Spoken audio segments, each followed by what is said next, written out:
What if I told you that your inability to focus isn't your fault? What if the reason you can't concentrate, the reason you feel scattered and overwhelmed, the reason you start projects but never finish them isn't because you lack willpower or discipline, but because you're fighting a war you didn't even know existed? Right now, at this very moment, there's a battle raging for the most valuable resource you possess. Not your money, not your time, but your attention. And you're losing. Every notification, every ping, every pop-up, every algorithm is designed by the brightest minds on the planet with one singular goal: to steal your focus and keep it hostage. The average person checks their phone 144 times per day. That's once every 6.5 minutes during waking hours. Your attention span has shrunk from 12 seconds in the year 2000 to 8 seconds today. You now have a shorter attention span than a goldfish. And while you're scrolling, switching, and constantly reacting to digital stimuli, the top 1% of achievers are doing something completely different. They've mastered the art of sustained focus, and it's giving them an unfair advantage in every area of life. But here's what the productivity gurus won't tell you. Willpower isn't enough. Motivation isn't enough. You can't just decide to focus better and expect it to happen. Focus is a skill, and like any skill, it can be trained, developed, and mastered. The difference between those who struggle with distraction and those who achieve laser-like concentration isn't genetics or luck. It's knowledge and systematic training. This audiobook will teach you exactly how to reclaim your focus, eliminate distractions, and develop the kind of deep concentration that turns ordinary people into extraordinary achievers. By the time you finish this, you'll never think about attention the same way again. You'll have the tools to focus on command, work in deep flow states, and accomplish more in a few hours than most people do in entire weeks. But I need you to understand something critical. This isn't just about productivity. Your ability to focus determines the quality of your thoughts, the depth of your relationships, the level of your success, and ultimately, the trajectory of your entire life. Master your focus, and you master your future. Chapter 1. The Focus Crisis. We are living in the most distracted generation in human history, and most people don't even realize how severe the problem has become. They think their inability to concentrate is a personal failing, a character flaw, or simply the way things are in the modern world. But the truth is far more sinister and far more hopeful than they imagine. The focus crisis isn't an accident. It's by design. Every app on your phone, every website you visit, every digital platform you engage with has been engineered by teams of neuroscientists, behavioral psychologists, and addiction specialists whose sole job is to capture and hold your attention for as long as possible. They call it the attention economy, and your focus is the product being sold. Consider this. The average knowledge worker checks email every 6 minutes. Students can't read for more than a few minutes without feeling the urge to check their phones. Even when people try to have conversations, they're simultaneously scrolling, multitasking, and mentally elsewhere. We've created a culture of continuous partial attention, where everyone is always somewhat distracted, never fully present, and rarely capable of sustained deep work. But here's what's truly alarming. This isn't just affecting your productivity. Chronic distraction is rewiring your brain. Every time you respond to a notification, check social media, or switch between tasks, you're strengthening neural pathways that make you more distractible. You're literally training your brain to have a shorter attention span. Neuroscientists call this attention residue, the mental fog that lingers when your focus has been fractured. The cost of this crisis is staggering. Studies show that after an interruption, it takes an average of 23 minutes and 15 seconds to fully regain focus. If you're interrupted just 4 times per hour, you never actually reach a state of deep concentration. You spend your entire day in a shallow, reactive mode, skimming the surface of your potential, instead of diving deep into meaningful work. Most people accept this as the new normal. They've forgotten what it feels like to be truly focused, to work in a state of flow, to think deeply about complex problems without the constant urge to check their devices. They've normalized distraction to such a degree that they don't even recognize what they've lost. But the top performers, the 1% of achievers who are pulling ahead in every field, they understand something critical. In a world where everyone is distracted, the person who can focus has an enormous competitive advantage. While others are reacting to notifications and drowning in digital noise, focused individuals are solving complex problems, creating breakthrough innovations, and building extraordinary careers and businesses. The science is clear. Sustained attention is the foundation of all high-level cognitive work. Whether you're trying to learn a new skill, solve a difficult problem, create something original, or build deep relationships, it all requires the ability to focus deeply for extended periods. Without this ability, you're forever stuck in the shallow end of human experience and achievement. The good news is that focus, like physical fitness, can be trained. Your brain has neuroplasticity, the ability to form new neural connections throughout your life. Every time you practice sustained attention, you're strengthening the neural networks responsible for concentration. Every time you resist a distraction, you're building mental muscle that makes future focus easier. But most people approach focus training all wrong. They try to rely on willpower, which is a finite resource that depletes throughout the day. They attempt to eliminate all distractions without understanding the deeper psychological and neurological mechanisms at play. They focus on symptoms rather than root causes, which is why their efforts inevitably fail. The transformation begins when you understand that mastering focus isn't about having superhuman discipline. It's about understanding how attention works, why you get distracted, and how to systematically train your brain for sustained concentration. It's about creating environments that support deep work, developing habits that protect your mental energy, and learning specific techniques that allow you to enter flow states on command. This isn't just about being more productive at work. The ability to focus deeply affects every area of your life. It determines the quality of your relationships because truly connecting with others requires presence and attention. It influences your emotional well-being because a scattered mind is an anxious mind. It shapes your capacity for learning and growth because all skill development requires sustained practice and reflection.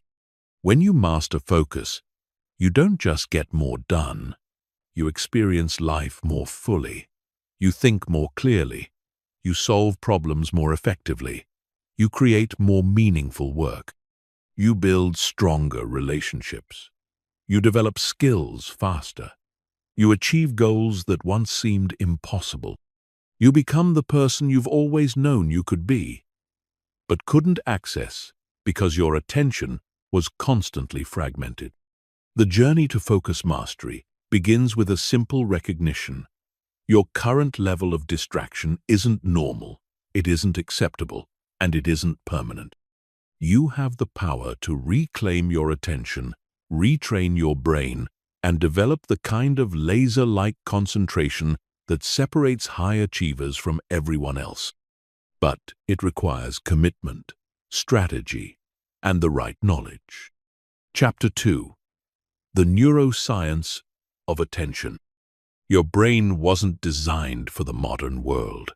For millions of years, human survival depended on a completely different type of attention than what's required for success today. Understanding this fundamental mismatch is crucial for developing strategies that actually work in the 21st century. The human attention system evolved to keep our ancestors alive in dangerous environments. Your brain is constantly scanning for threats, novelty, and opportunities. This served our predecessors well when they needed to notice the rustling of a predator in the bushes or spot ripe fruit on a distant tree. But in today's information-rich environment, this same system is working against you. Your brain processes attention through two primary networks: the executive attention network and the default mode network. The executive attention network is responsible for focused, goal-directed thinking. This is what's active when you're working on a complex problem, learning a new skill, or engaged in deep conversation. The default mode network, on the other hand, is what's running when your mind wanders, when you're daydreaming, or when you're not actively focused on a specific task. Here's the critical insight. These two networks cannot be active simultaneously. When your default mode network is running, which happens automatically when you're not consciously directing your attention, your executive attention network goes offline.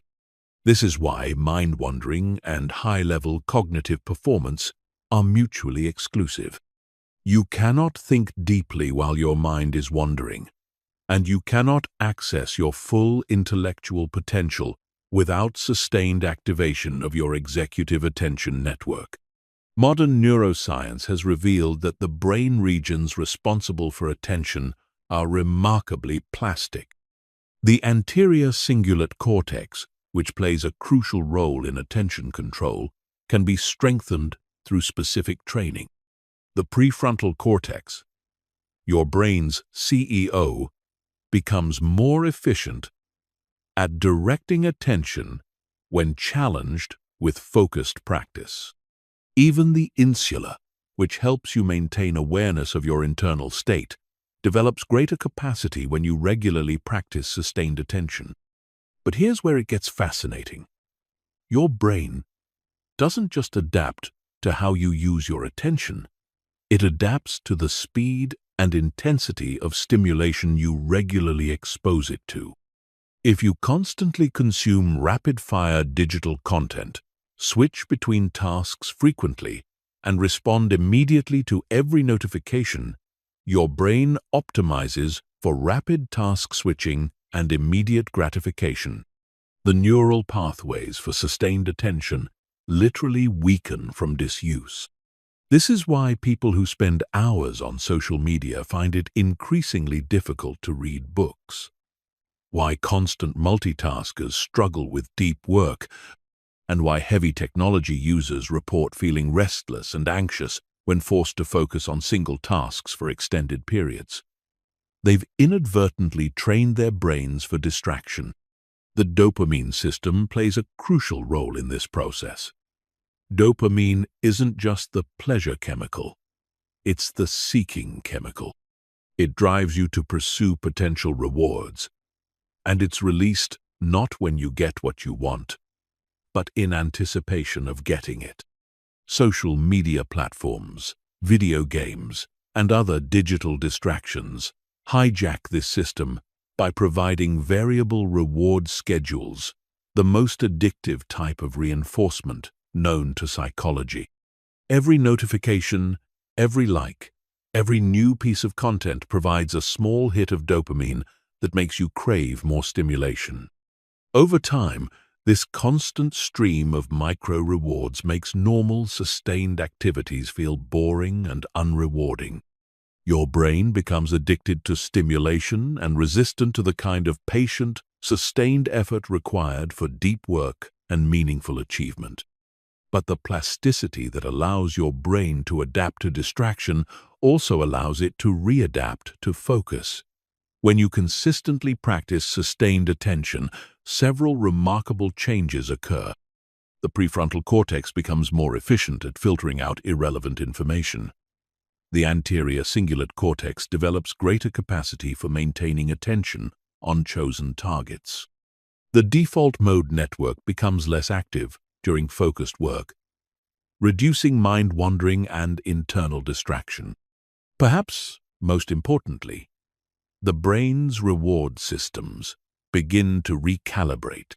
When you regularly engage in sustained, challenging work that provides meaningful outcomes, your dopamine system starts to find satisfaction in deep engagement rather than constant stimulation.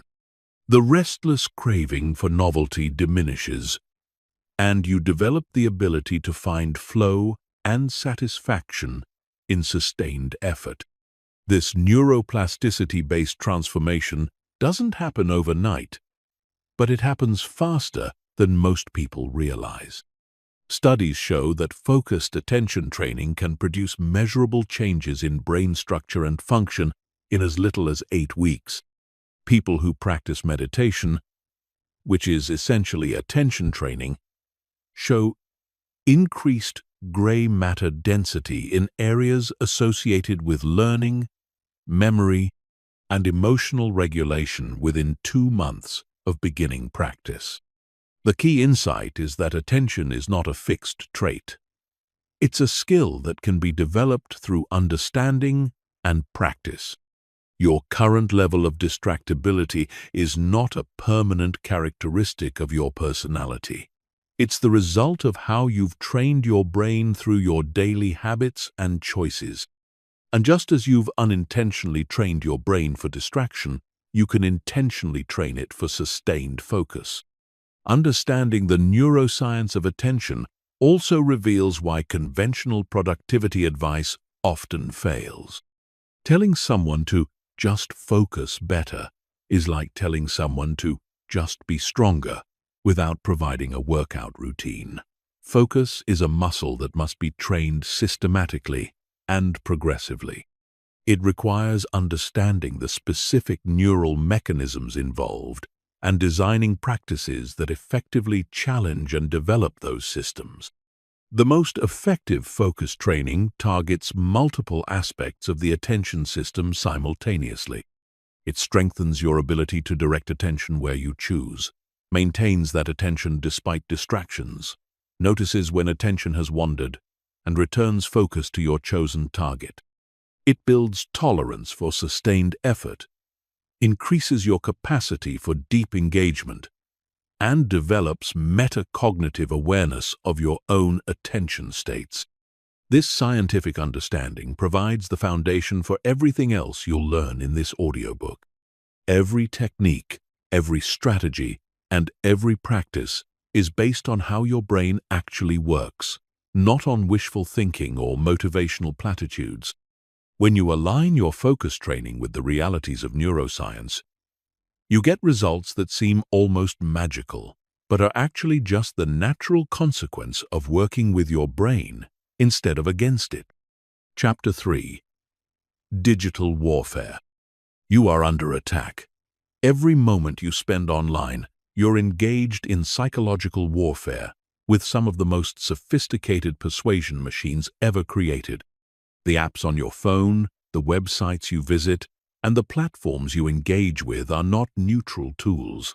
They are weapons in a battle for your most precious resource, your attention. The technology industry has invested billions of dollars in understanding exactly how to capture and hold human attention. They employ teams of neuroscientists, behavioral economists, addiction specialists, and psychological researchers whose only job is to make their products more engaging, more compelling, and more difficult to resist. They study slot machine psychology, variable reinforcement schedules, social validation mechanisms, and fear of missing out triggers. Their goal is simple: to make their products as addictive as possible. The techniques they use are not accidental. They are the result of decades of research into human psychology and neurochemistry. Every notification sound, Every red notification badge, every pull to refresh mechanism, every infinite scroll feed has been carefully designed to trigger specific neurological responses that make you want to engage more frequently and for longer periods. Consider the psychology behind social media notifications. They arrive unpredictably, creating a variable reinforcement schedule that's more addictive than any consistent reward system. The anticipation of potential social validation activates the same neural pathways as gambling and drug addiction. The red notification badges create a sense of urgency and incompleteness that your brain interprets as a threat to social standing and connection. Email systems are designed to create anxiety and compulsion through artificial urgency. The constant influx of messages triggers your brain's threat detection system, making you feel like you need to respond immediately to avoid social or professional consequences. The preview notifications provide just enough information to create curiosity and anxiety without providing resolution, forcing you to check the full message to achieve psychological closure. Video platforms use autoplay features, recommended content algorithms, and cliffhanger preview thumbnails to keep you watching indefinitely. They analyze your viewing patterns to determine exactly what type of content will keep you engaged, creating personalized addiction algorithms that become more effective the more you use them. The platforms are designed to make stopping feel unnatural and continuing feel inevitable. News, websites, and apps exploit your brain's negativity bias, the evolutionary tendency to pay more attention to threatening information than positive information. They use fear-based headlines, breaking news alerts, and crisis-focused content to trigger stress responses that make you feel compelled to stay informed, even when the information has no relevance to your actual life or well-being.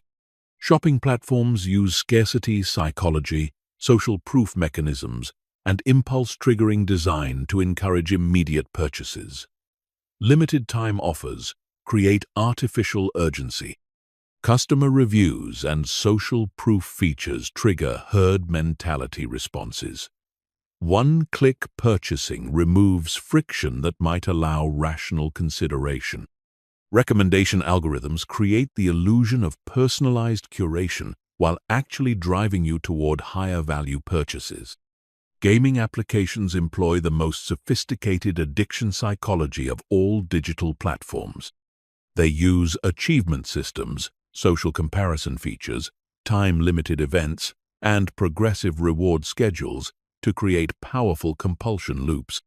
Players become emotionally invested in virtual progress and social standing within game communities, making it extremely difficult to stop playing without feeling like they're losing something valuable.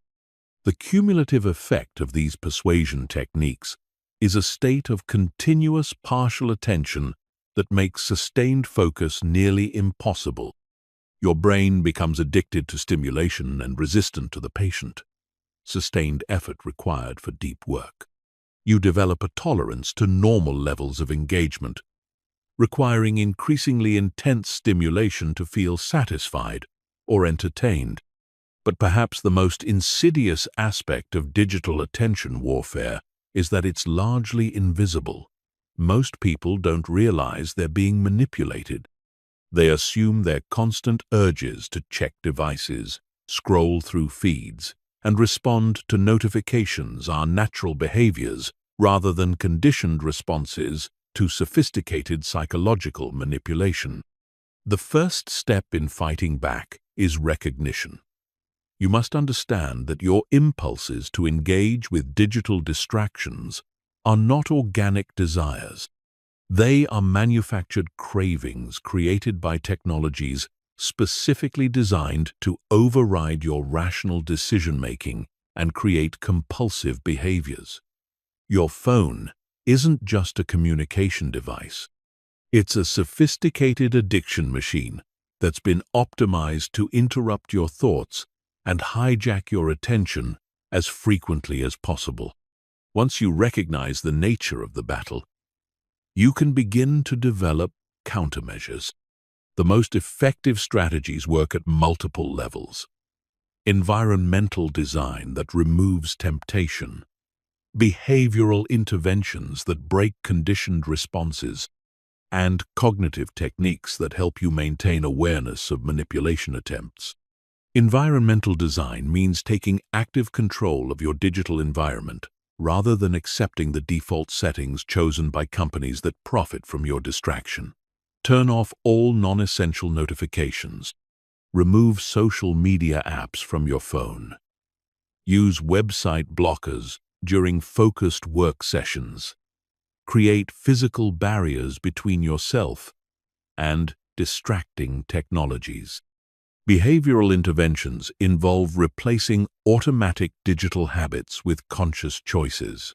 Instead of immediately responding to the urge to check your phone, pause and ask yourself what you're hoping to achieve. Rather than opening social media when you're bored, have alternative activities prepared.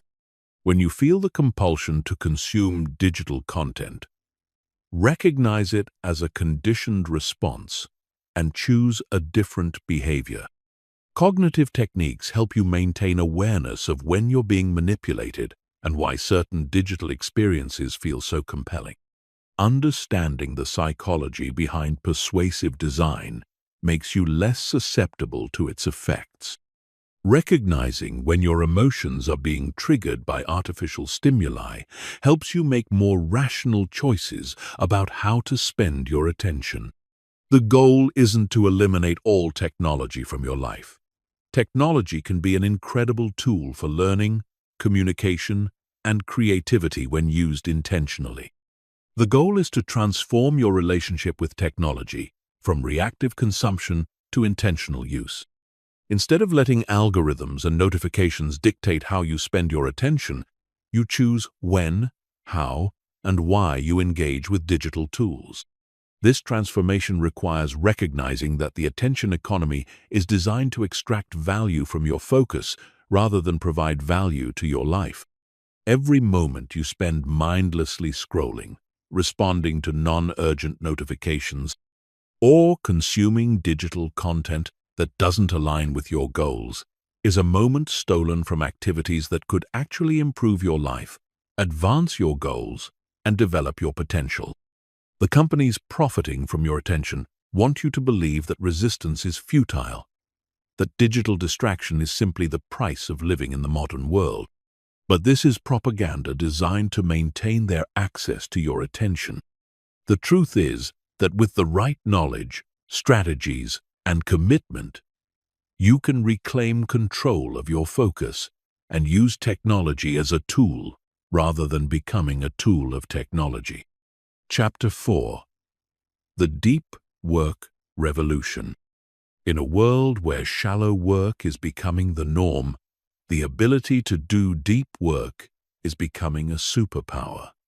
Deep work is the ability to focus without distraction on cognitively demanding tasks. It's the skill that allows you to quickly master complicated information and produce better results in less time. And in our increasingly competitive economy, deep work is becoming one of the most valuable abilities you can develop. Most people spend their entire careers in a state of shallow work. Tasks that are logistical in nature, often performed while distracted, and don't create much new value in the world. Email responses, status meetings, social media management, administrative tasks, and other reactive activities fill the majority of most people's workdays. These activities feel like work, and they certainly keep you busy, but they don't move you toward your most important goals. Deep work, on the other hand, is the kind of effort that creates real value. It's what happens when a scientist makes a breakthrough discovery, when a writer produces a compelling piece of literature, when an entrepreneur develops an innovative business strategy, when an artist creates a masterpiece. Deep work is where meaningful contribution happens, where skills are developed, where competitive advantages are built. The ability to perform deep work is becoming increasingly rare and increasingly valuable. As more people become addicted to digital distraction and lose the capacity for sustained focus, those who maintain this ability gain an enormous competitive advantage. In many fields, the difference between those who thrive and those who struggle comes down to their capacity for sustained, focused effort on cognitively demanding tasks. Consider the mathematics behind deep work's impact. If you can focus deeply for 4 hours per day, while your competitors can only manage 1 hour of focused work between distractions, you're not just 4 times more productive. Because deep work allows for compound learning and creative breakthroughs that don't happen in shallow work, your advantage can be exponential rather than linear. But developing the ability to do deep work requires more than just deciding to focus better. It requires understanding the specific conditions that enable sustained focus and systematically creating those conditions in your life. It requires training your brain to tolerate sustained effort without seeking distraction. It requires developing metacognitive awareness of your own attention states and learning to regulate them effectively. The first requirement for deep work is extended periods of uninterrupted focus. Research shows that it takes approximately 20 minutes to fully settle into a state of deep concentration. If you're interrupted every 15 minutes, you never actually reach the mental state where your best thinking happens. Most people's workdays are structured in a way that makes deep work impossible, filled with meetings, notifications, and other interruptions that fragment attention. Creating blocks of uninterrupted time requires aggressive protection of your schedule. This means batching shallow work into specific time periods rather than letting it scattered throughout your day.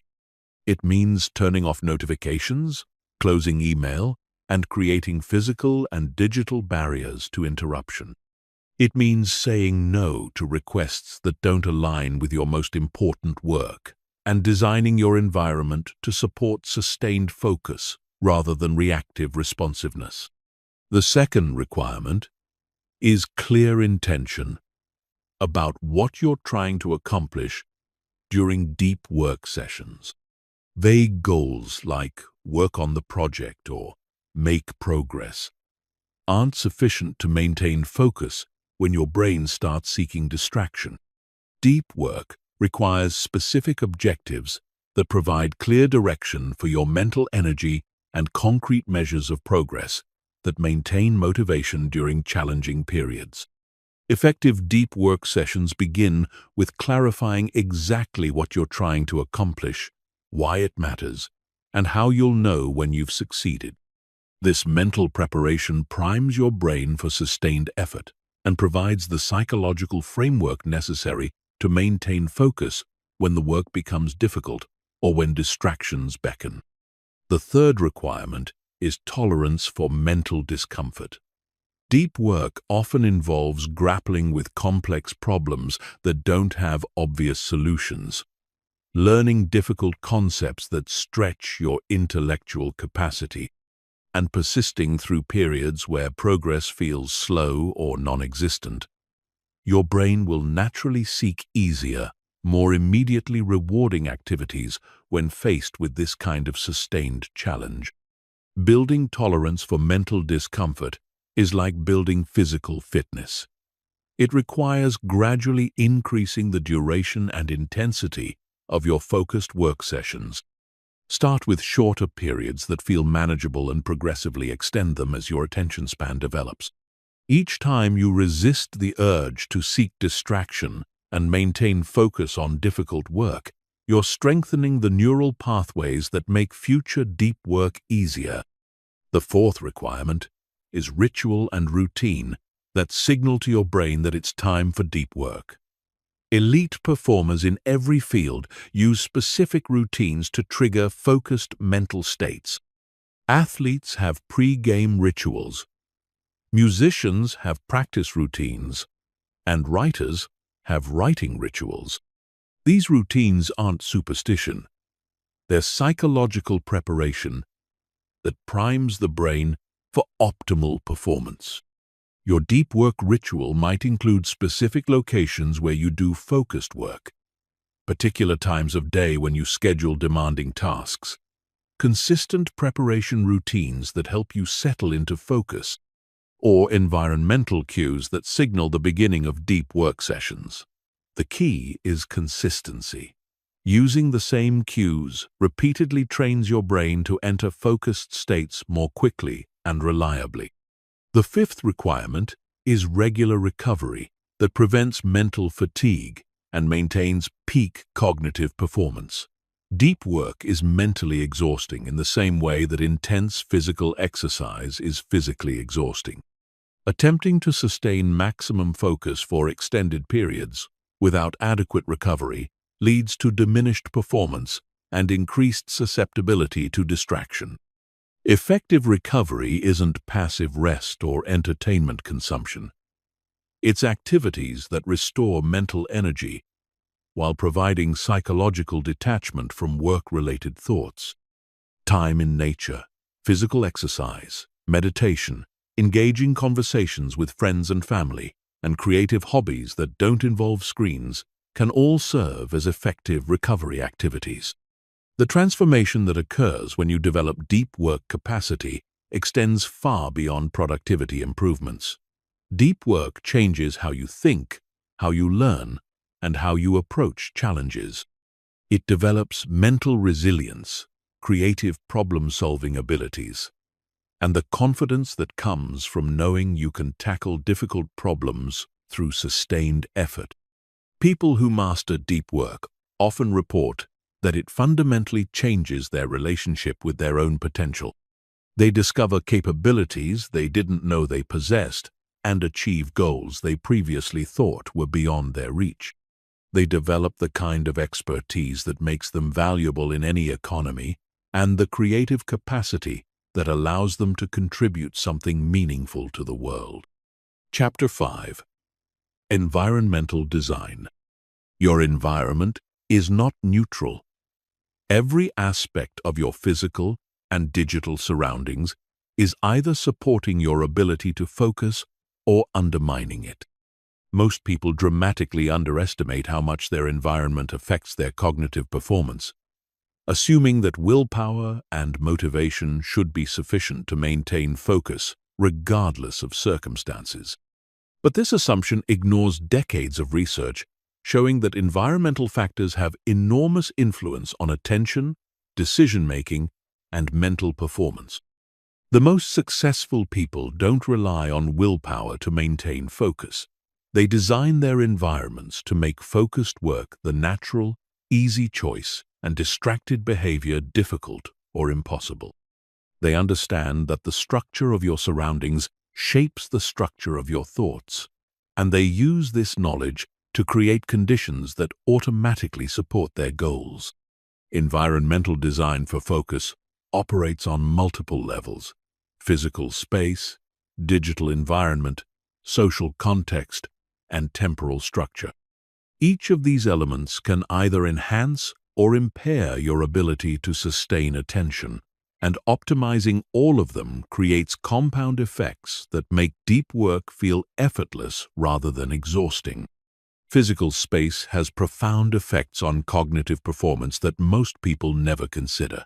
The presence of clutter, for example, measurably impairs working memory and increases stress hormones. Visual distractions in your peripheral vision constantly pull small amounts of attention away from your primary task, creating cognitive load that accumulates throughout the day. Noise, lighting, temperature, and air quality all influence your brain's ability to sustain, focus, and perform complex mental tasks. Creating a physical environment optimized for focus begins with eliminating visual distractions. Clear surfaces, organized spaces, and minimal visual elements allow your brain to direct its full attention toward your work rather than processing irrelevant environmental information. This doesn't mean your space needs to be sterile or uncomfortable, but it does mean being intentional about what you allow in your field of vision during focused work. Lighting quality dramatically affects both cognitive performance and emotional state. Natural light, when available, provides the ideal conditions for sustained mental work. When natural light isn't sufficient, full-spectrum lighting that mimics natural daylight supports better focus than standard indoor lighting. Harsh, fluorescent lighting, on the other hand, increases stress and mental fatigue. Temperature and air quality also play crucial roles in cognitive performance. Research shows that cognitive function begins to decline when room temperature rises above 75 degrees Fahrenheit. Poor air quality, particularly high carbon dioxide levels that occur in poorly ventilated spaces, significantly impairs decision-making and complex thinking. Investing in environmental controls that maintain optimal temperature and air quality pays dividends in improved mental performance. Noise management is particularly important for sustained focus. While some people claim they can work well with background noise, research consistently shows that complex cognitive tasks are impaired by auditory distractions, even when people report being able to tune them out.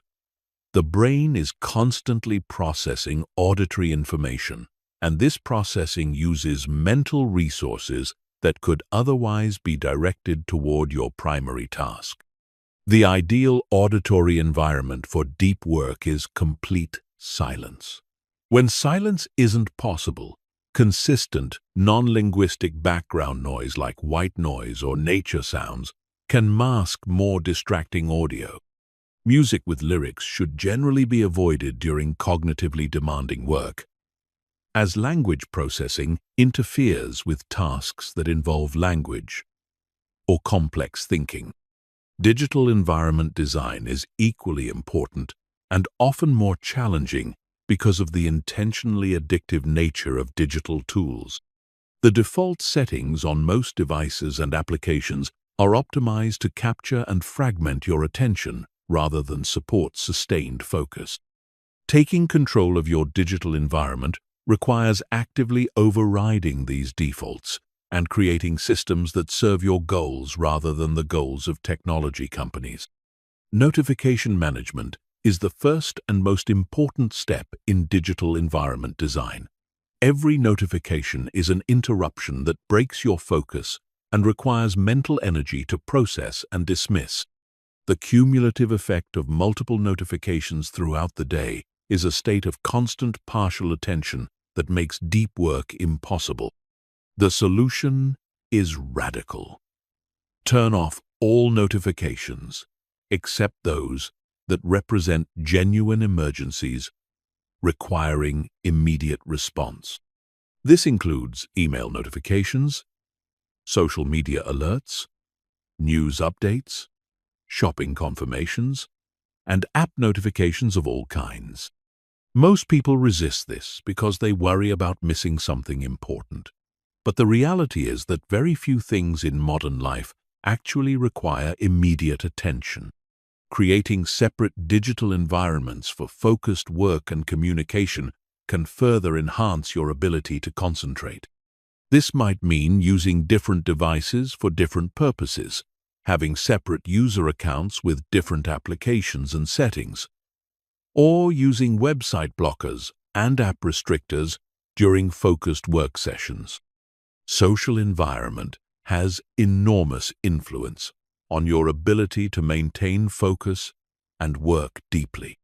The people around you, their energy levels, their respect for focused work time, and their own attention habits all affect your cognitive performance. Surrounding yourself with people who value deep work and understand the importance of sustained focus makes it much easier to maintain these practices yourself. If you work in an open office or other environment where you don't control the social context, you'll need to create boundaries that protect your focus time. This might involve using headphones to signal unavailability, scheduling focused work during times when fewer people are around, or finding alternative locations where deep work is more feasible. Temporal environment design involves structuring your time in ways that support sustained focus rather than fragmented attention. This includes identifying your natural energy cycles and scheduling demanding cognitive work during your peak performance periods. For most people, complex thinking is easier in the morning when mental energy is highest and decision fatigue hasn't yet accumulated.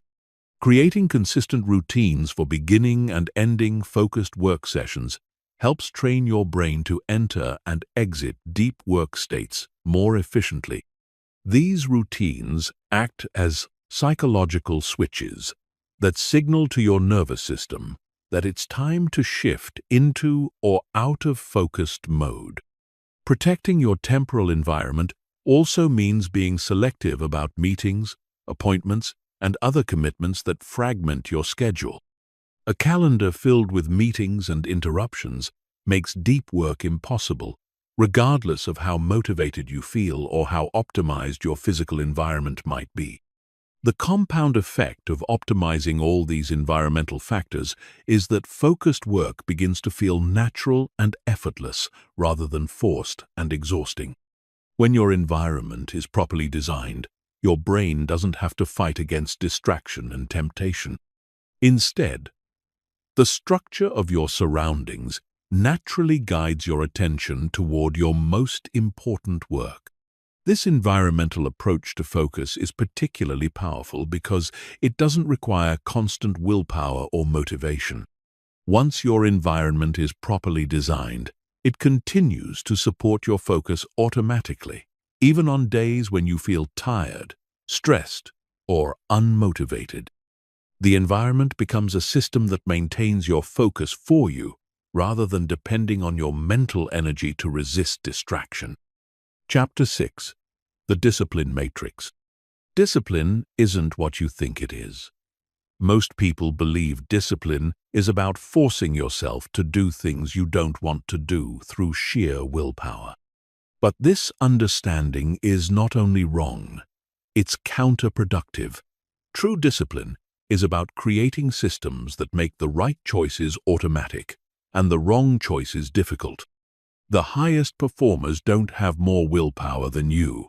They've simply designed their lives so that focused work feels natural and distraction feels unnatural. They've built what I call the discipline matrix, a framework of habits, systems, and structures that eliminates the need for constant decision-making about whether to focus or get distracted. Willpower is a finite resource that depletes throughout the day. Every decision you make, every temptation you resist, every choice between focus and distraction draws from the same limited pool of mental energy. By the afternoon, most people have exhausted their willpower reserves and become highly susceptible to distraction and poor decision-making. The discipline matrix works by removing willpower from the equation entirely. Instead of relying on moment-to-moment decisions about whether to focus, you create predetermined structures that guide your behavior automatically. This might seem restrictive, but it's actually liberating because it frees your mental energy for creative and productive work rather than constant self-control battles. The first element of the discipline matrix is non-negotiable routines.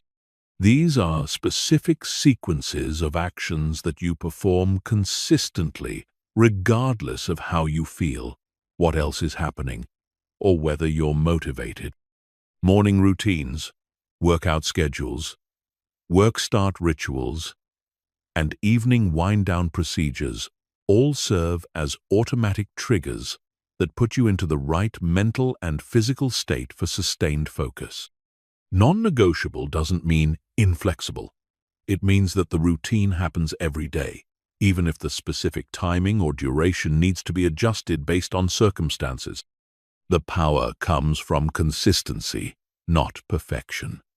When you perform the same sequence of actions repeatedly, your brain begins to anticipate what comes next and prepares accordingly. The second element is environmental constraints that make distraction physically difficult or impossible. This includes removing smartphones from your workspace, using website blockers during focused work time, creating physical barriers between yourself and potential distractions, and designing your space so that focused work is the path of least resistance. Environmental constraints work because they intercept impulses before they become conscious decisions. When you feel the urge to check social media but your phone is in another room, the extra friction gives your rational mind time to override the impulse. When distracting websites are blocked, you can't mindlessly navigate to them during moments of boredom or frustration. The third element is accountability systems that create external pressure to maintain focus. This might include working alongside someone else who's also doing focused work, reporting your daily deep work hours to a colleague or mentor, scheduling specific deliverables that require sustained effort, or joining groups of people committed to similar goals. Accountability works because it transforms focus from a personal preference into a social commitment. When other people are depending on your focused work, or when you've publicly committed to specific goals, the cost of distraction increases dramatically. This external pressure supplements your internal motivation and helps maintain consistency during periods when your personal motivation is low. The fourth element is progressive challenge that gradually increases your capacity for sustained focus. Just as physical fitness improves through progressively more demanding exercise, focus fitness improves through progressively longer and more challenging periods of sustained attention. Starting with short focus sessions and gradually extending them builds mental stamina without creating overwhelming frustration. Progressive challenge also involves tackling increasingly complex cognitive tasks as your focus capacity develops. Beginning with easier work that requires less mental energy and gradually moving toward more demanding challenges ensures steady development without discouragement. Each successful session builds confidence and neural pathways that make future sessions easier. The fifth element is recovery protocols that restore mental energy and prevent burnout. Sustainable focus requires balancing periods of intense concentration with periods of genuine rest and renewal. This includes daily recovery practices like meditation or nature walks, weekly recovery through engaging in hobbies or social activities, and longer recovery periods through vacations or sabbaticals. Recovery isn't the absence of activity. It's engagement in activities that restore, rather than deplete, mental energy. Physical exercise, creative pursuits unrelated to work, spending time in nature, and deep social connections all serve as effective recovery that actually enhances subsequent focus capacity.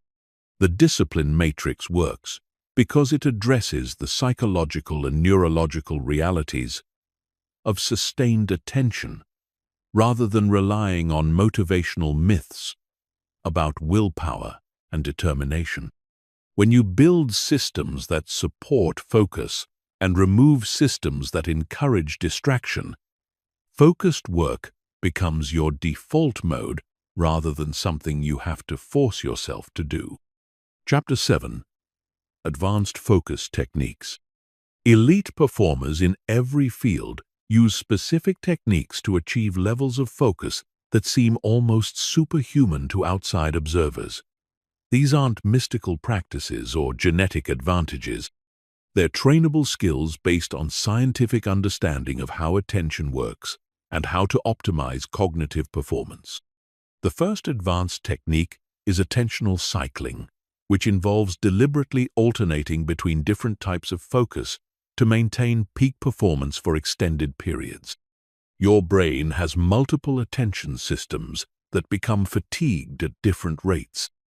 By systematically rotating between focused attention, open monitoring, and directed rest, you can maintain high-level cognitive performance for much longer than would be possible with continuous focused effort. Focused attention involves directing your mental energy toward a specific target while filtering out distractions. This is the type of focus most people think of when they think about concentration. Open monitoring involves maintaining awareness of your overall mental state without focusing on any particular object. Directed rest involves intentionally disengaging from goal-directed thinking while remaining alert and aware. A typical attentional cycling session might involve 50 minutes of focused attention on a specific task, followed by 10 minutes of open monitoring where you observe your thoughts and mental state without trying to control them, followed by 5 minutes of directed rest where you disengage from thinking entirely. This cycle can be repeated multiple times throughout the day to maintain optimal cognitive performance. The second advanced technique is metacognitive monitoring, which involves developing awareness of your own attention states and learning to regulate them in real time. Most people are only dimly aware of when their attention wanders, how long they've been distracted, or what triggers cause them to lose focus. Metacognitive monitoring involves training yourself to notice these patterns and intervene before distraction becomes entrenched. This involves regularly checking in with yourself during focused work sessions to assess the quality of your attention. Are you fully engaged with the task, or are you going through the motions while your mind wanders? Are you experiencing the mental clarity that comes with deep focus? Or do you feel scattered and reactive? How long has it been since you last felt fully present with your work? Developing metacognitive awareness allows you to catch attention wandering early and redirect it before significant time is lost. It also helps you identify the conditions that support your best focus and the factors that tend to undermine your concentration. This self-knowledge becomes the foundation for optimizing your personal focus system. The third advanced technique is cognitive load management, which involves strategically organizing your mental resources to maximize available attention for your most important work. Your brain has limited processing capacity, and every mental task you're simultaneously managing reduces the resources available for focused thinking. Cognitive load management begins with externalizing as much information as possible rather than trying to hold it in working memory.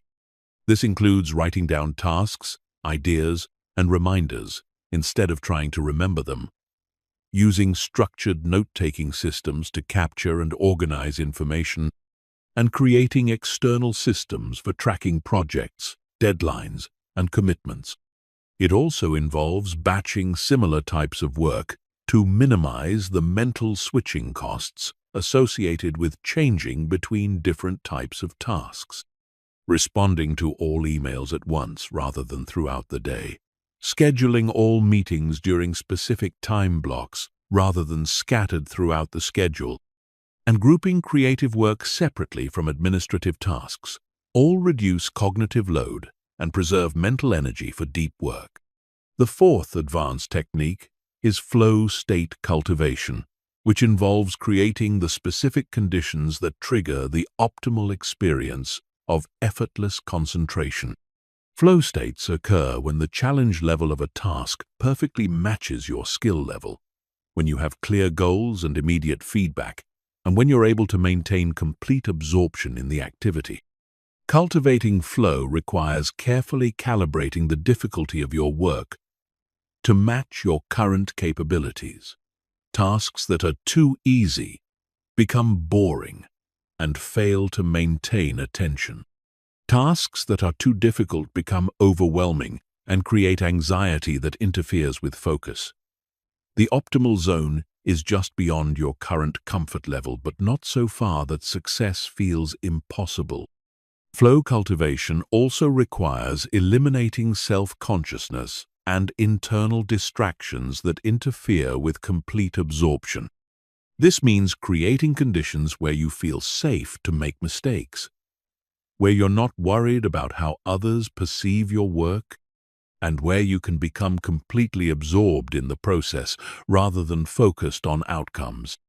The fifth advanced technique is attention restoration through specific practices that rebuild mental energy and enhance subsequent focus capacity. Not all rest is equally restorative. Passive entertainment consumption, social media browsing, and other forms of stimulating but low-effort activities often leave you feeling more mentally fatigued rather than refreshed. Truly restorative activities share certain characteristics. They involve gentle engagement without intense effort. They provide psychological distance from work-related concerns. They often involve natural environments or natural movements. And they engage different mental systems than those used during focused work. Walking in nature, engaging in creative hobbies, having meaningful conversations with friends, practicing meditation, and engaging in physical exercise all serve as effective attention restoration practices. The key is choosing activities that feel genuinely refreshing rather than just filling time. The integration of these advanced techniques creates compound effects that dramatically enhance your overall focus capacity. Each technique supports and amplifies the others, creating a comprehensive system for maintaining peak cognitive performance throughout extended periods of demanding work. Chapter 8. Defeating Internal Enemies. The greatest obstacles to sustained focus aren't external distractions. They're the internal enemies that arise from within your own mind. Anxiety, self-doubt, overthinking, perfectionism, and mental restlessness. These internal enemies are often more disruptive than any external distraction because they can't be eliminated by changing your environment or turning off notifications. Anxiety is perhaps the most common internal enemy of focus. When you're anxious about deadlines, outcomes, or potential failures, your brain's threat detection system becomes hyperactive and constantly scans for problems rather than focusing on the task at hand. This anxious vigilance makes sustained concentration nearly impossible because your attention is continually pulled toward worry rather than work. The key to managing anxiety-driven distraction is understanding that anxiety is not a signal to stop working. It's a signal that your nervous system perceives some kind of threat, real or imagined. By learning to work with anxiety rather than being controlled by it, you can maintain focus even when you feel nervous or worried about outcomes. Anxiety management for focus begins with distinguishing between productive concern and unproductive worry. Productive concern motivates appropriate action and preparation. Unproductive worry involves repetitive thoughts about potential problems without any constructive planning or action. Learning to recognize the difference allows you to address legitimate concerns while dismissing pointless rumination. When anxiety arises during focused work, the most effective response is acknowledgement without engagement. Notice the anxious thoughts without trying to solve them immediately or push them away forcefully. Acknowledge that your brain is trying to protect you by identifying potential problems. Thank it for the warning, and then return your attention to your current task. Self-doubt is another major internal enemy that undermines focus by creating internal commentary about your capabilities, the quality of your work, and whether your efforts are worthwhile. This internal critic constantly evaluates your performance and finds it lacking, creating a steady stream of negative thoughts that compete with task-focused attention. The internal critic often becomes more active during challenging work because difficult tasks naturally involve uncertainty, mistakes, and periods where progress feels slow. Your brain interprets this difficulty as evidence that you're not capable of success, which triggers self-protective mechanisms that encourage you to quit before experiencing failure. Managing self-doubt requires recognizing that internal criticism is not objective assessment. It's often a manifestation of fear disguised as rational evaluation. The voice that tells you you're not smart enough, talented enough, or qualified enough is usually trying to protect you from potential disappointment by encouraging you to avoid challenges. The most effective response to self-doubt is to treat it as background noise rather than important information. When self-critical thoughts arise, acknowledge them briefly and then return your attention to the work itself. Focus on the process rather than your performance, on learning rather than proving yourself, and on progress rather than perfection. Overthinking is the tendency to analyze and reanalyze decisions, possibilities, and problems far beyond what's necessary or helpful. While careful thinking is valuable, overthinking becomes a form of mental procrastination that substitutes thinking about work for actually doing work. It creates the illusion of productivity while actually preventing progress. Overthinking often stems from perfectionism and the desire to find the one right answer before taking action. But most complex work requires iterative progress rather than perfect planning. The best solutions emerge through doing, testing, and refining rather than through exhaustive analysis. Breaking the overthinking pattern requires setting specific limits on planning and analysis time. Give yourself a predetermined amount of time to think through a problem or decision, and then commit to taking action based on your best current understanding. Accept that initial attempts won't be perfect and that refinement happens through iteration rather than upfront perfection. Mental restlessness is the feeling that you should be doing something else, checking something, or moving to a different task.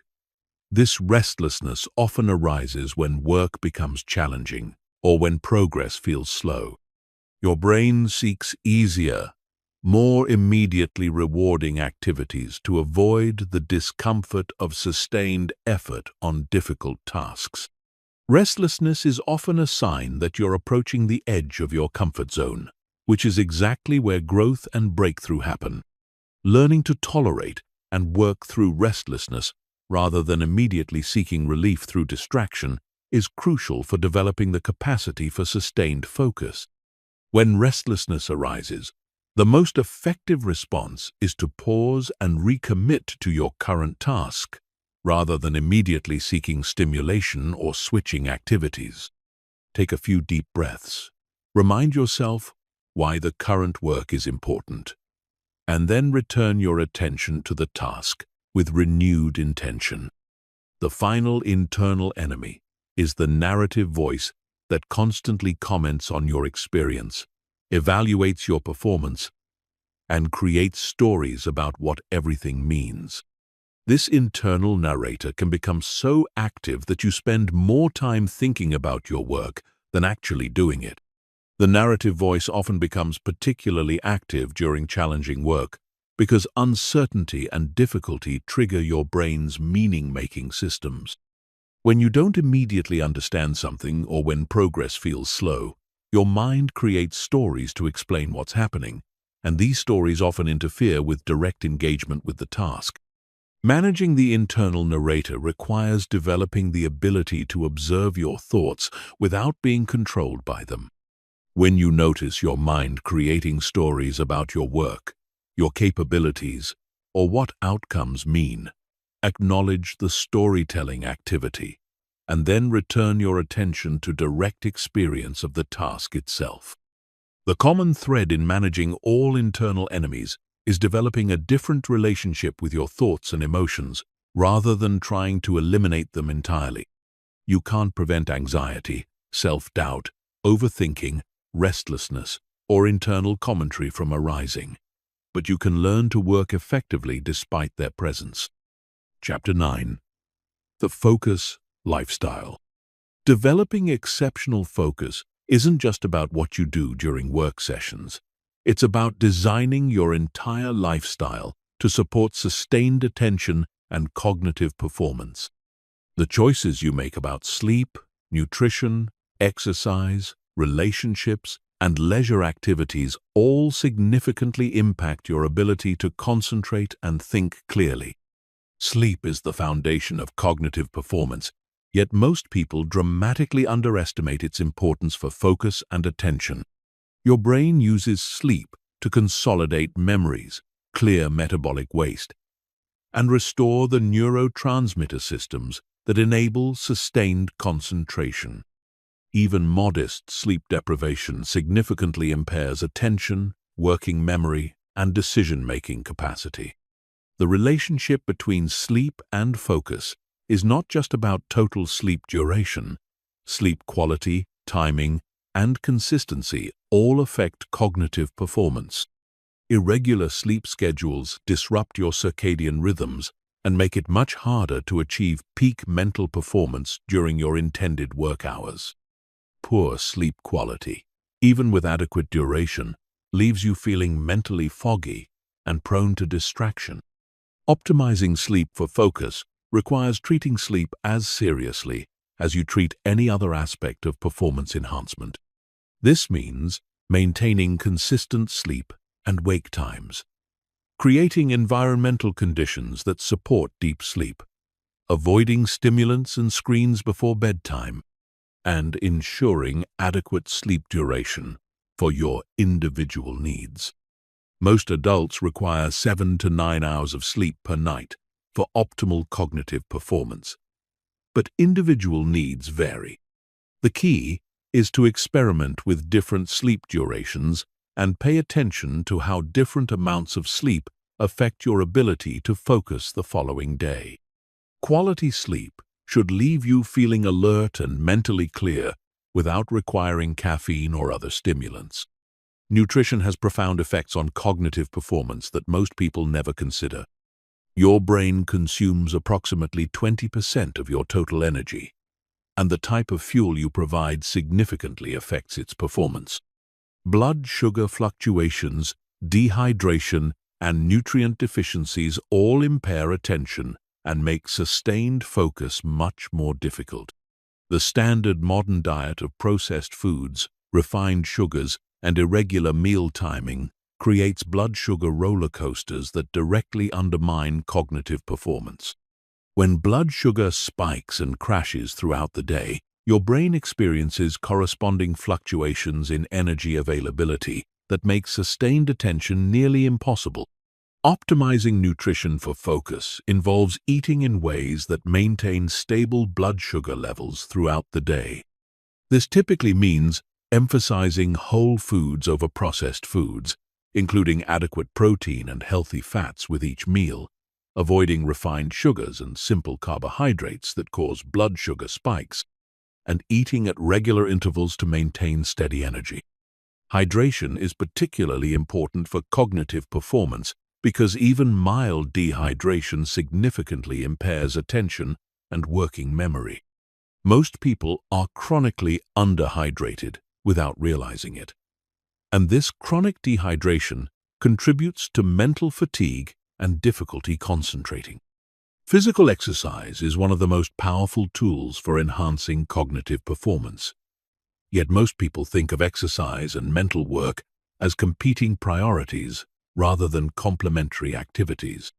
Regular exercise increases blood flow to the brain, promotes the growth of new neural connections, and releases neurotransmitters that enhance mood and attention. The cognitive benefits of exercise aren't just long-term adaptations. A single bout of moderate exercise can improve cognitive performance for several hours afterward. This means that strategic exercise timing can be used to enhance focus during important work sessions. The type of exercise matters less than consistency and intensity. Both cardiovascular exercise and strength training provide cognitive benefits, and even moderate activities, like walking, can enhance mental performance. The key is finding forms of exercise that you enjoy and can maintain consistently rather than pursuing perfect optimization. Social relationships and community connections significantly impact your ability to maintain focus and sustain demanding mental work. Humans are social beings, and isolation or relationship stress creates cognitive load that interferes with concentration. Conversely, supportive relationships and community connections provide emotional resources that enhance resilience and cognitive performance. This doesn't mean you need to be constantly socializing, but it does mean that nurturing meaningful relationships and having adequate social support are important components of a focus-optimized lifestyle. Time spent in genuine connection with others isn't time taken away from productive work. It's an investment that enhances your capacity for productive work. Leisure activities and hobbies also play crucial roles in maintaining cognitive performance over time. Your brain needs periods of genuine rest and engagement in activities that are personally meaningful but not work-related. However, not all leisure activities are equally restorative. Passive entertainment consumption often leaves you feeling more mentally fatigued rather than refreshed. The most restorative leisure activities share certain characteristics. They engage your attention without requiring intense effort. They provide psychological distance from work concerns. They often involve physical movement or creative expression. And they connect you with aspects of life that feel personally meaningful. Engaging in creative hobbies, spending time in nature, practicing contemplative activities like meditation or prayer, participating in community activities, and pursuing learning that's unrelated to work all serve as effective cognitive restoration that enhances subsequent focus capacity. The key insight is that exceptional focus isn't achieved through willpower and discipline alone. It emerges from designing your entire life to support cognitive performance. When your sleep, nutrition, exercise, relationships, and leisure activities all align to support mental clarity and sustained attention, focused work becomes natural and effortless rather than forced and exhausting. This lifestyle approach to focus development also provides sustainability that purely technique-based approaches lack. You can use advanced focus techniques to temporarily enhance your concentration. But lasting transformation requires building a life that naturally supports the mental states you're trying to cultivate. Chapter 10. Mastery Level. Mastery level focus isn't just the ability to concentrate for extended periods. It's the capacity to direct your attention with such precision and stability that you can achieve states of consciousness where the boundary between yourself and your work dissolves entirely. At this level, focus becomes effortless. Creative insights emerge spontaneously, and you consistently perform at the absolute peak of your capabilities. Most people never reach this level because they mistake intensity for mastery. They believe that working harder, trying to concentrate more forcefully, or extending focus sessions through sheer willpower represents advanced practice. But mastery-level focus is characterized by ease rather than effort, by flow rather than force, by sustainable high performance rather than exhausting peak experiences. The transition to mastery begins when you stop fighting against distraction and start dancing with attention. Instead of trying to eliminate all mental movement, you learn to work with the natural rhythms of your mind. You develop the capacity to notice when attention wanders without judgment, to gently guide it back to your chosen target without force, and to maintain awareness of your overall mental state while remaining absorbed in specific tasks. This metacognitive awareness is perhaps the most important characteristic of mastery-level focus. You develop the ability to simultaneously engage deeply with your work while maintaining awareness of the quality of your engagement. You can sense when your attention is sharp and clear versus when it's becoming dull or scattered. You notice early warning signs of mental fatigue before they significantly impact your performance. At the mastery level, you also develop exquisite sensitivity to the conditions that support your optimal performance. You can accurately assess whether you have the mental energy for demanding cognitive work or whether you need recovery. You can sense when your environment is conducive to deep work versus when it's likely to undermine your concentration. You can predict how different activities, foods, or sleep patterns will affect your subsequent focus capacity. This sensitivity allows you to make micro-adjustments throughout the day that maintain peak cognitive performance for extended periods. Instead of pushing through suboptimal conditions or accepting decreased performance as inevitable, you continuously optimize your internal and external environment to support your best thinking. Mastery-level focus also involves developing what contemplative traditions call one-pointed concentration, the ability to sustain unwavering attention on a chosen target for extended periods without effort or strain. This isn't the tense, forced concentration that most people associate with focus. It's a relaxed, stable awareness that can be maintained indefinitely without creating fatigue or mental tension. Developing one-pointed concentration requires understanding that attention has natural depth levels, from surface awareness that skims across objects to profound absorption that penetrates to the core of whatever you're examining. Most people operate primarily at surface levels, which is why their attention feels unstable and prone to wandering. Training deeper levels of attention creates the stability and clarity that characterize mastery-level focus. This training happens through progressive refinement of your attention across thousands of practice sessions. Each time you notice that your mind has wandered and gently return it to your chosen target, you're strengthening the neural networks responsible for sustained attention.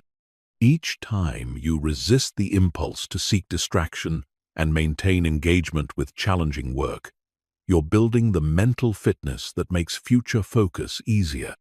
But perhaps the most remarkable characteristic of mastery-level focus is the emergence of what psychologists call flow states, periods of effortless concentration where self-consciousness disappears, time perception alters, and you perform at levels that surprise even yourself. These states can't be forced or manufactured, but they arise naturally when specific conditions are met. Flow states emerge when the challenge level of your work perfectly matches your skill level, when you have clear goals and immediate feedback about your progress, when you feel completely safe to experiment and make mistakes, and when you can become totally absorbed in the process rather than worried about outcomes. Creating these conditions consistently is one of the hallmarks of mastery-level practice. At the mastery level, you also develop the capacity for what contemplatives call choiceless awareness, the ability to remain fully present and alert without needing to direct your attention toward any particular object. This is the mental state that allows for breakthrough insights, creative solutions, and intuitive understanding that goes beyond logical analysis. Choiceless awareness emerges from the same training that develops focused attention, but it represents a more advanced application of attention skills. Instead of concentrating on specific targets, you learn to maintain open, spacious awareness that can simultaneously hold multiple elements of experience without becoming scattered or overwhelmed. This capacity for open awareness is particularly valuable for creative work, problem-solving, and strategic thinking that requires seeing connections and patterns that aren't immediately obvious. It's also essential for leadership, communication, and collaborative work that requires sensitivity to complex social and emotional dynamics. The ultimate goal of focus mastery isn't just enhanced productivity or cognitive performance. It's the development of mental qualities that enhance every aspect of your life. The same attention skills that allow you to work deeply also allow you to listen deeply, to love deeply, to experience life deeply. Focus mastery is ultimately about developing the capacity for profound engagement with whatever you choose to direct your attention toward. This level of mastery doesn't happen overnight, and it doesn't happen through weekend workshops or quick-fix techniques. It's the result of years of consistent practice, continuous refinement, and patient development of increasingly subtle attention skills. But the journey itself is rewarding, and the benefits begin to emerge long before you reach the highest levels of mastery.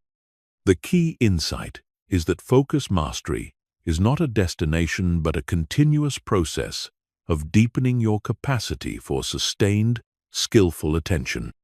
There's always another level of refinement possible, always new subtleties to discover, always deeper states of concentration and awareness to explore. This recognition keeps the practice fresh and prevents the complacency that stops progress at intermediate levels. Chapter 11. The Concentration Zone. There's a secret that elite performers in every field understand but rarely discuss openly. The ability to enter what I call the concentration zone on command. This isn't just about focusing harder or trying to eliminate distractions. It's about accessing a specific neurological state where your brain operates at peak efficiency, where complex problems become clear, and where hours of work feel like minutes.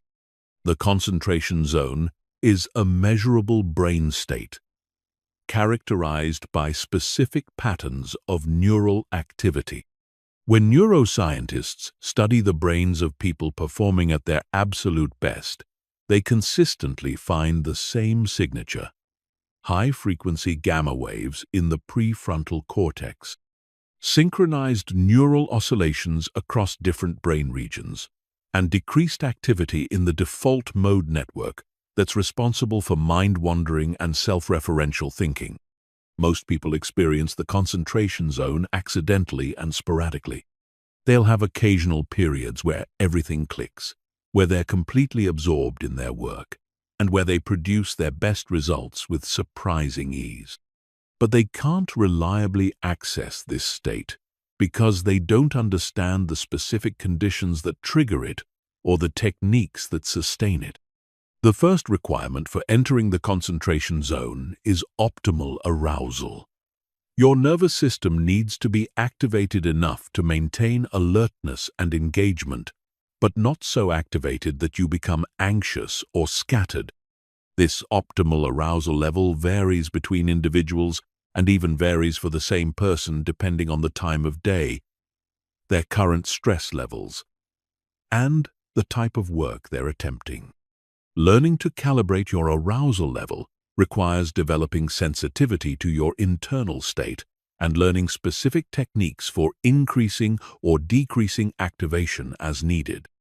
If you're feeling sluggish or unmotivated, you might need to increase arousal through physical movement, cold exposure, or energizing breathing techniques. If you're feeling anxious or scattered, you might need to decrease arousal through relaxation practices, gentle movement, or calming breathing patterns. The second requirement is clear intention setting that primes your brain for the specific type of work you're about to undertake. Your brain performs differently depending on whether you're trying to solve analytical problems, engage in creative thinking, learn new information, or execute routine tasks. Setting clear intentions before beginning work helps your nervous system configure itself for optimal performance on your chosen task. Intention setting isn't just about deciding what you want to accomplish. It's about mentally rehearsing the type of thinking you'll need to engage in, visualizing yourself successfully completing the work, and creating a clear mental image of what success looks like. This mental preparation activates the neural networks you'll need and suppresses competing mental processes that might interfere with your performance. The third requirement is elimination of cognitive interference through specific preparation rituals that clear your mental space of distracting thoughts, worries, and competing priorities. Your brain has limited processing capacity, and any mental energy devoted to unrelated concerns reduces the resources available for deep work. Effective preparation rituals might include writing down any distracting thoughts or worries to get them out of your head, reviewing your goals and priorities to reinforce what's most important, clearing your physical workspace of clutter and distractions, and taking a few minutes to transition mentally from whatever you were doing previously to the work you're about to begin. The fourth requirement is entering through progressive deepening rather than attempting to immediately achieve maximum concentration. The concentration zone is a deep brain state that takes time to access. Trying to force immediate peak focus often creates tension and anxiety that actually prevents you from reaching the deeper states of concentration you're seeking. Progressive deepening involves starting with easier aspects of your work and gradually moving toward more challenging elements as your concentration stabilizes. You might begin by organizing your materials, reviewing previous work, or tackling routine aspects of your project before moving into the most demanding creative or analytical components. The fifth requirement is maintaining the zone through micro-adjustments that keep you in the optimal state without breaking your concentration. Once you've accessed the concentration zone, small disturbances can knock you out of it, but you can learn to make subtle corrections that maintain the state even when minor disruptions occur. This might involve adjusting your posture when you notice physical tension building, taking a few conscious breaths when you sense your attention beginning to scatter, or briefly refocusing on your intentions when you notice your motivation starting to wane. These micro-adjustments become automatic with practice and allow you to maintain peak states for extended periods. The concentration zone is also characterized by a specific relationship with time where hours feel like minutes and you lose track of external schedules and commitments. This time distortion occurs because your prefrontal cortex, which normally monitors time and maintains awareness of external obligations, becomes completely absorbed in your current task. While this time distortion is generally positive because it indicates deep engagement, it can create practical problems if you have fixed commitments or deadlines. Learning to maintain awareness of time while in the concentration zone requires practice and usually involves setting gentle reminders that don't completely break your focus, but do provide periodic time checks. Perhaps the most remarkable aspect of the concentration zone is that it becomes more accessible the more you practice entering it. Each successful session strengthens the neural pathways involved and makes future access easier and more reliable. Over time, you develop the ability to enter deep concentration states within minutes, rather than needing extensive preparation or waiting for optimal conditions. The key insight is that the concentration zone isn't a mysterious or mystical state. It's a specific configuration of brain activity that can be understood, practiced, and developed systematically. With proper training and consistent practice, anyone can learn to access these states reliably and use them to dramatically enhance their cognitive performance and creative output. Chapter 12. Energy Management. Focus isn't just about attention control. It's about energy management. Your ability to sustain concentration depends entirely on your capacity to generate, preserve, and strategically deploy mental energy throughout the day. Most people approach focus as if it was simply a matter of willpower or technique, but they ignore the fundamental reality that sustained attention requires substantial mental energy. Mental energy operates according to predictable patterns that most people never learn to recognize or optimize. You have natural rhythms of cognitive performance that fluctuate throughout the day based on circadian biology, sleep cycles, nutrition, and accumulated mental fatigue. Understanding these patterns allows you to schedule demanding work during peak energy periods and avoid wasting your limited mental resources on low-value activities. For most people, mental energy is highest in the morning, particularly in the first few hours after waking. This is when your prefrontal cortex is most active. Your decision-making capacity is strongest, and your ability to resist distractions is at its peak. Yet most people squander this precious time on email, social media, news consumption, and other reactive activities that provide no meaningful return on their mental energy investment. Protecting your peak energy hours for your most important work is one of the highest leverage changes you can make to improve your focus and productivity. This means identifying the 2-4-hour window when you feel most mentally sharp, and reserving that time exclusively for work that requires sustained concentration, creative thinking, or complex problem-solving. Mental energy also depletes in predictable ways throughout the day. Every decision you make, every temptation you resist, every task you switch between, consumes mental energy from the same limited pool. This is why people often experience decision fatigue in the afternoon, and why maintaining focus becomes progressively more difficult as the day continues. Understanding energy depletion patterns allows you to make strategic choices about how to spend your mental resources. Instead of making hundreds of small decisions throughout the day about what to work on, what to eat, what to wear, or how to respond to requests, you can create systems and routines that automate these decisions and preserve mental energy for work that actually matters. Energy management also involves recognizing the difference between tasks that consume mental energy and activities that restore it.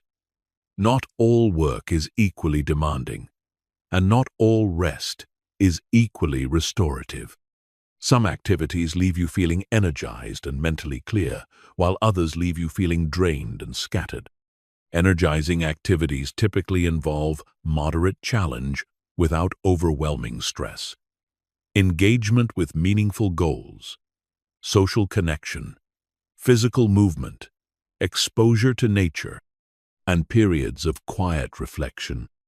Draining activities typically involve repetitive stress, conflict, multitasking, exposure to negativity, passive entertainment consumption, and environments that require constant vigilance against distractions. Strategic energy management means structuring your day to maximize energizing activities and minimize draining ones. This doesn't mean avoiding all challenging or stressful work, but it does mean being selective about which challenges you take on and ensuring that you have adequate recovery between demanding activities. Physical energy and mental energy are closely interconnected. Your brain consumes approximately 20% of your total energy, and anything that affects your physical energy also affects your cognitive performance. Poor nutrition, dehydration, lack of sleep, and sedentary behavior all directly impair your ability to sustain attention and think clearly. Optimizing physical energy for mental performance involves treating your body like the high-performance machine it is. This means eating foods that provide stable energy rather than blood sugar spikes and crashes, staying adequately hydrated throughout the day, getting sufficient sleep to allow for neural recovery, and engaging in regular physical activity that enhances blood flow to the brain. Temperature regulation also significantly affects mental energy and cognitive performance. Your brain functions optimally within a narrow temperature range, and being too hot or too cold forces your nervous system to devote energy to temperature regulation rather than cognitive processing. Creating environments with optimal temperature control preserves mental energy for focused work. Perhaps the most important aspect of energy management is learning to work with your natural rhythms rather than against them. Some people are naturally more alert and focused in the morning, while others reach peak performance in the afternoon or evening. Some people can sustain focus for several hours at a time, while others perform better with shorter work sessions and more frequent breaks.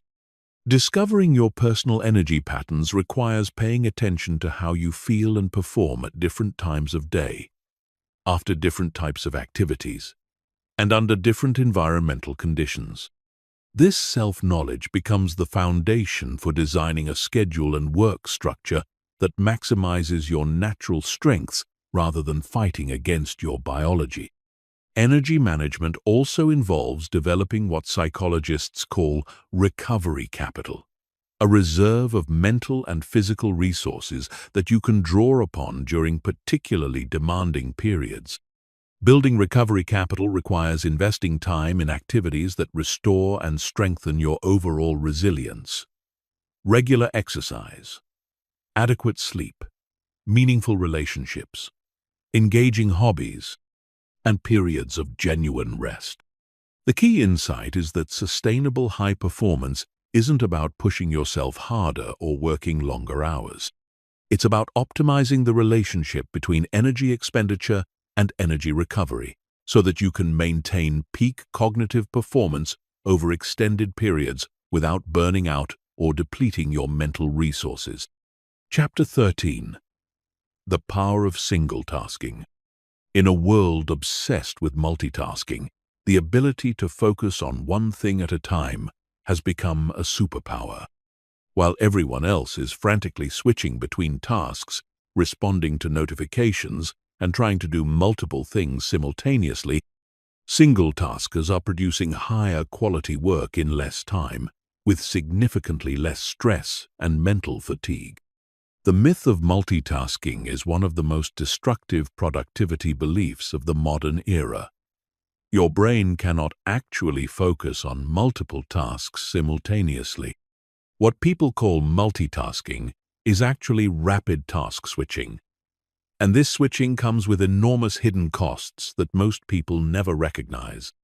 Every time you switch from one task to another, your brain requires time to disengage from the first task, reorient to the second task, and rebuild the mental context necessary for effective performance.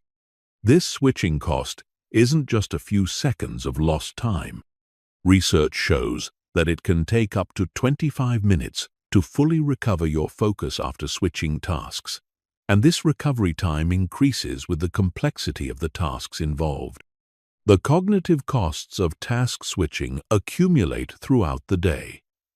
If you're switching tasks every few minutes, you never actually reach a state of deep engagement with any single activity.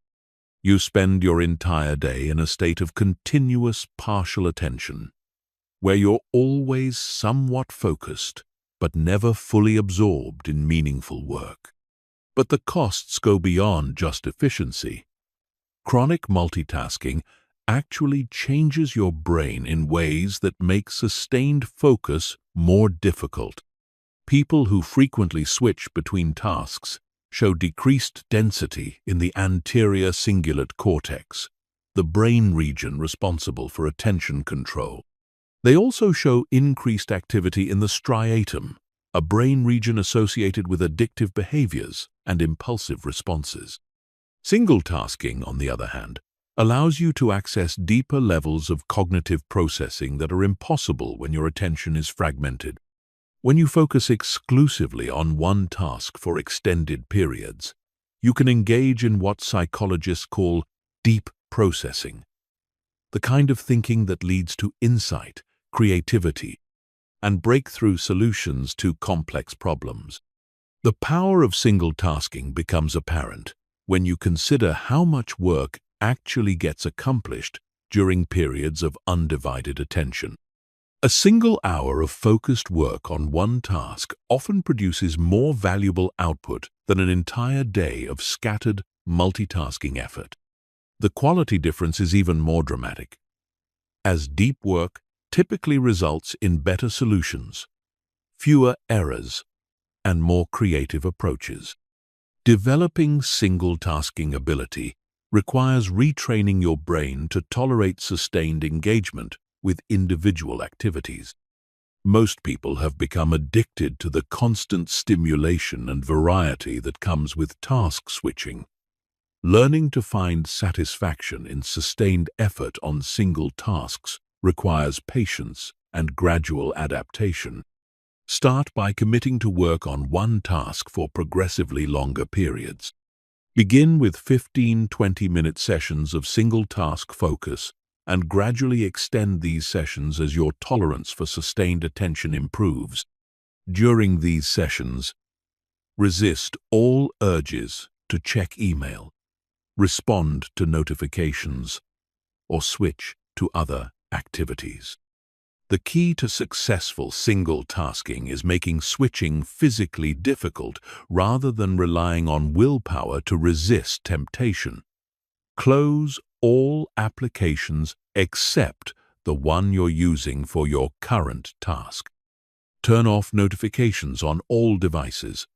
Put your phone in another room or in airplane mode. Create physical and digital barriers that require conscious effort to overcome if you want to switch tasks.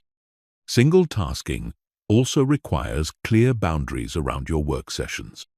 Before beginning a single-task session, clearly define what you're going to work on, how long you plan to work, and what constitutes completion of the session. This clarity prevents the mental wandering that often leads to task switching and helps you maintain engagement when the work becomes challenging. Perhaps the most important aspect of single-tasking is learning to work through the discomfort that arises when you resist the urge to switch tasks.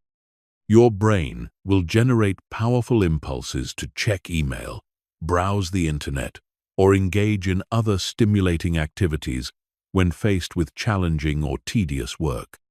Learning to acknowledge these impulses without acting on them is crucial for developing sustained focus capacity. The benefits of single-tasking extend beyond just work productivity. When you develop the ability to focus completely on one activity at a time, you also enhance your capacity for presence in relationships, enjoyment of leisure activities, and satisfaction with life experiences. Single-tasking is ultimately about developing the ability to be fully where you are, rather than constantly wishing you were somewhere else. The transformation that occurs when you commit to single-tasking is often dramatic and rapid.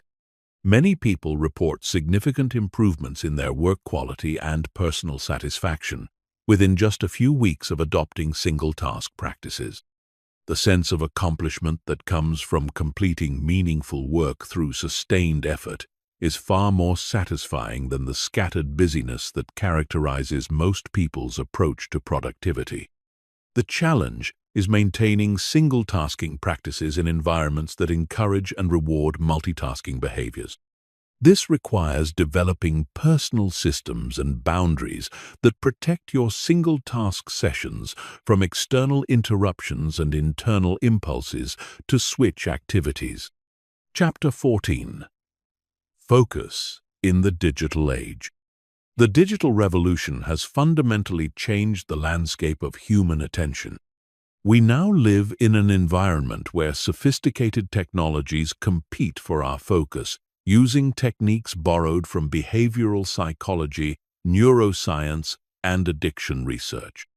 Mastering focus in the digital age requires understanding these new challenges and developing specific strategies for maintaining deep concentration in a world designed to scatter your attention. The average knowledge worker checks email every 6 minutes, switches between applications over 300 times per day, and is interrupted by notifications every 11 minutes. This creates a state of continuous partial attention where you're always somewhat engaged but never fully absorbed in meaningful work. The cumulative effect is a dramatic reduction in cognitive performance and creative output. But the challenge isn't just the frequency of digital interruptions. It's the way digital technologies are specifically designed to capture and hold your attention using variable reward schedules, social validation mechanisms, and fear of missing out triggers.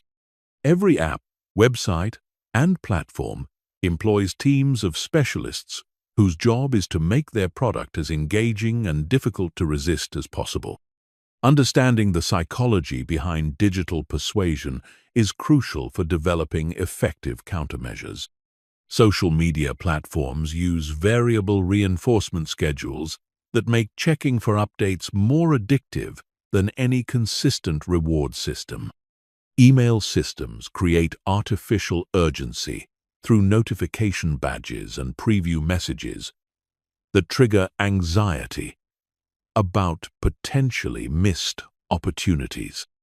Video platforms employ autoplay features and recommendation algorithms that make stopping feel unnatural and continuing feel inevitable. News websites exploit your brain's negativity bias by emphasizing threatening or emotionally provocative content that triggers stress responses and compulsive checking behaviors. The first step in reclaiming focus in the digital age is conducting a digital attention audit. For 1 week, track how often you check various devices and applications, how long you spend on different digital activities, and how these activities make you feel afterward. Most people are shocked to discover how much time they spend on low-value digital activities and how scattered their attention has become. Once you understand your current digital patterns, you can begin implementing strategic interventions. The most effective approach involves creating friction for distracting digital behaviors while removing friction for activities that support your goals. This might mean removing social media apps from your phone while installing apps that support learning or productivity. Notification management is perhaps the most important digital focus skill. Every notification is an interruption that breaks your concentration and requires mental energy to process and dismiss. The solution is radical. Turn off all notifications except those that represent genuine emergencies requiring immediate response. This includes email notifications, social media alerts, news updates, shopping confirmations, and app notifications of all kinds. Most people resist this because they worry about missing something important. But the reality is that very few things in modern life actually require immediate attention. Creating separate digital environments for different types of work can dramatically improve your ability to maintain focus. This might involve using different devices for different purposes, having separate user accounts with different applications installed, or using website blockers and app restrictors during focused work sessions. The goal is to make your digital environment support your intentions rather than undermine them. When you sit down to do focused work, your digital environment should contain only the tools necessary for that specific task and none of the distractions that might pull your attention away. Time-boxing digital activities is another crucial strategy for maintaining focus in the digital age. Instead of allowing digital communication and entertainment to be scattered throughout your day, designate specific times for checking email, browsing social media, consuming news, and other digital activities. This approach allows you to engage with digital tools when it's appropriate while protecting extended periods for deep, focused work. It also helps break the unconscious habit of reaching for devices whenever you feel bored, frustrated, or uncertain about what to do next. Perhaps the most important skill for digital age focus is developing the ability to work offline. Many forms of deep work are actually enhanced by disconnecting entirely from the internet and digital communication. Writing, analysis, creative work, and strategic thinking often benefit from periods of complete digital isolation. Regular digital detoxes, where you completely disconnect from all digital devices for extended periods, help restore your brain's capacity for sustained attention and reduce the anxiety that comes from constant connectivity. These don't have to be extreme or lengthy. Even a few hours of complete disconnection can provide significant mental restoration. The key insight is that technology should serve your goals rather than determining them.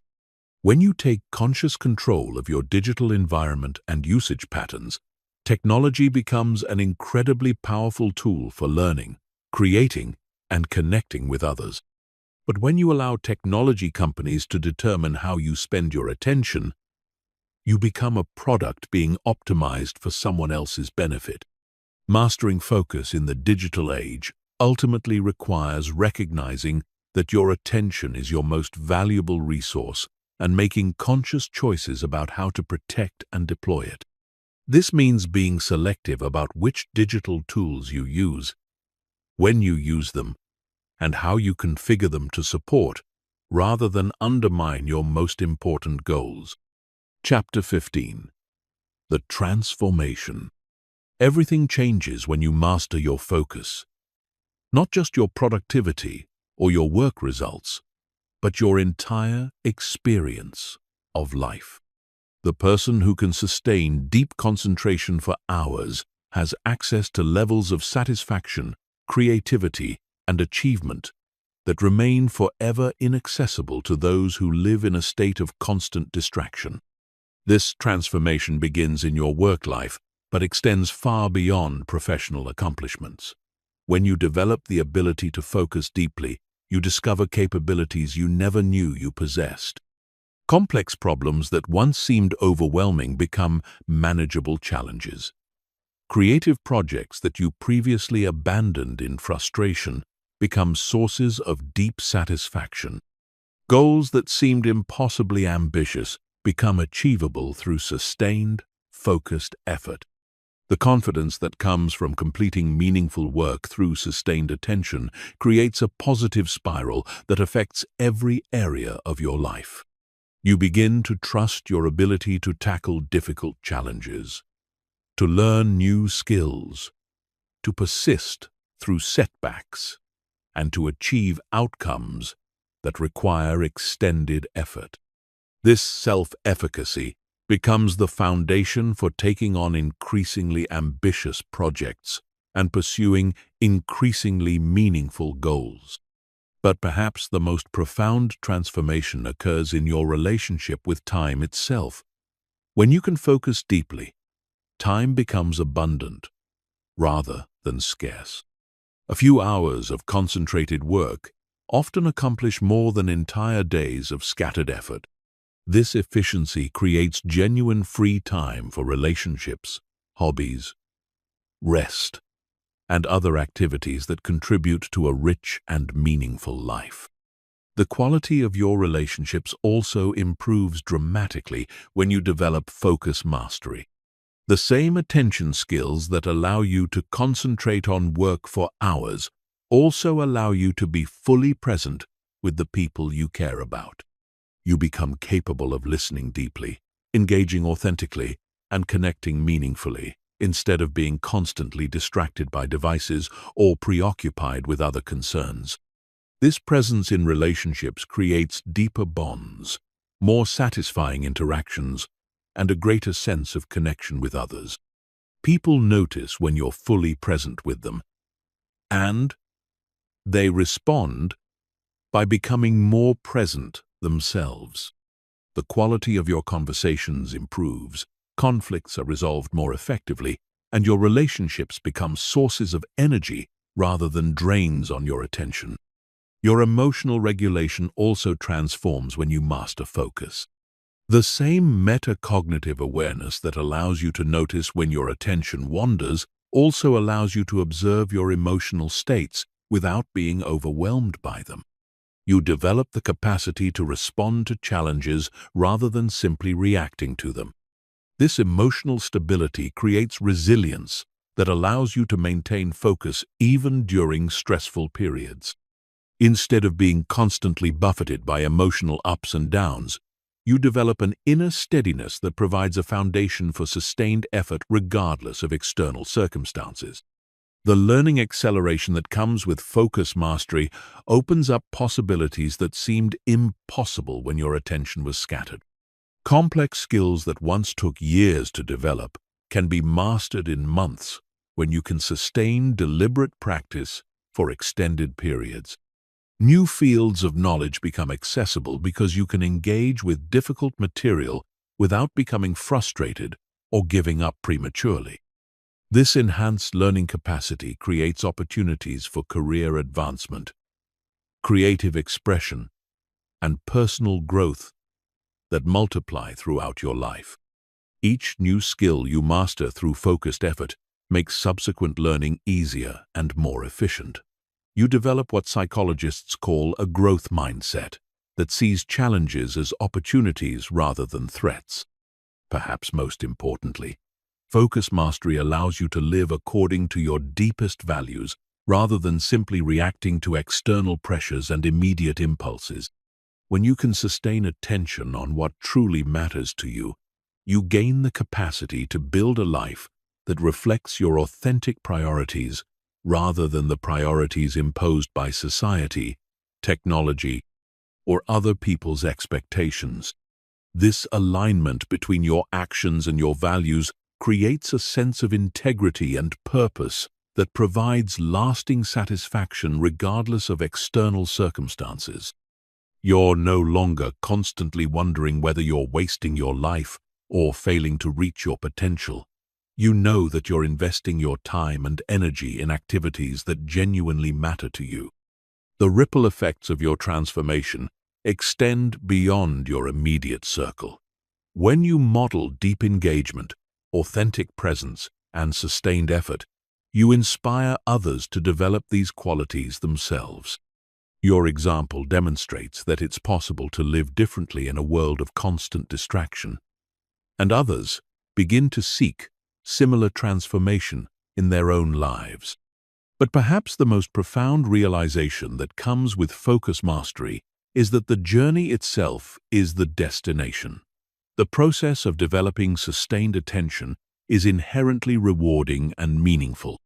Each moment of deep engagement with challenging work, each experience of complete presence with loved ones, each period of absorbed creativity becomes valuable in itself rather than just a means to some future goal.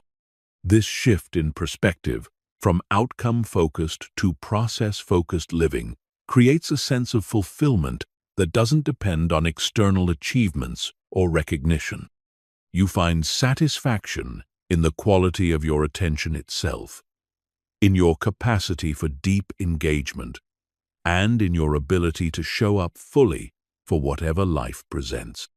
The ultimate truth about focus mastery is that it's not really about focus at all.